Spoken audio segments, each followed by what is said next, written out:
मारक भाव, मार्केश, आपने बहुत सुना होगा मारक भाव, मार्केश। तो आज हम समझेंगे इस पे कि देखिए मारक भाव क्या होता है। ठीक, मारक भाव होता है आपका किसी भी कुंडली का दूसरा भाव और सातवां भाव। अब सातवें भाव को हम मृत्यु भाव भी कहते हैं। क्यों? क्योंकि जो आठवां भाव होता है हमारा अष्टम भाव होता है, जिसको लोग बहुत गलत समझते हैं, उसको मृत्यु का भाव कहते हैं ये, लेकिन वो मृत्यु का भाव नहीं है, वो हमारे आयु का भाव है। क्योंकि आठवां किसी भी भाव से आप देखेंगे तो वहां से जब 12वां गिनेंगे तो उसके व्यय का है। जैसे हमने कहा आठवां भाव हमारी आयु का है, तो आयु का व्यय कौन करेगा? वहां से 12वां भाव। तो यानी कि अष्टम भाव से 12 गिनती आप काउंट करिए तो सप्तम भाव आएगा। यानी सप्तम भाव हमारा आयु का व्यय है, आयु की क्षति है। यानी कि 12वां अष्टम से जो 12वां आया सप्तम भाव, यानी सप्तम भाव हमारे मृत्यु का है, मारक भाव है। दूसरा हमारा मारक भाव अष्टम से अष्टम। तो अब ये देखेंगे कि इसमें हमें फल क्या मिलेगा। जो मारक भाव आ गया, मारक भाव करता क्या है? मारक भाव और मार्केश कौन होते हैं?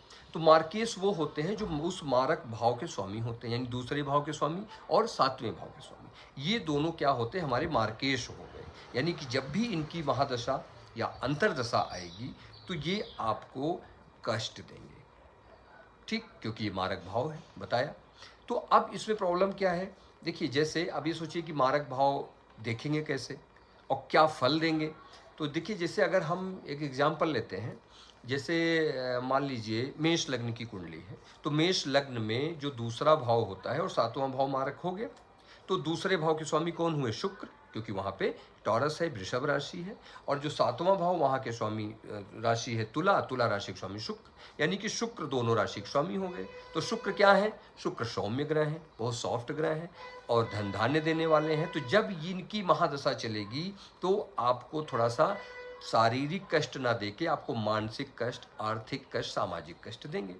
मानसिक मतलब समझी गए, सामाजिक कष्ट मतलब समाज में कहीं इंसल्ट हो जाना, बेइज्जती हो जाना। और यही अगर उस दूसरे भाव के और सातवें भाव के स्वामी कौन बन जाता है? क्रूर ग्रह, जैसे सूर्य हो गए, शनि हो गए हैं, और आपके मंगल हो गए। ये लोग क्या करेंगे? ये आपको शारीरिक कष्ट देंगे। जब इनकी महादशा अंतरदशा आएगी, अब देखना है कि इनका प्लेसमेंट कहाँ है, किस भाव में बैठे हैं, क्या है, उस हिसाब से देंगे। लेकिन जब इनकी महा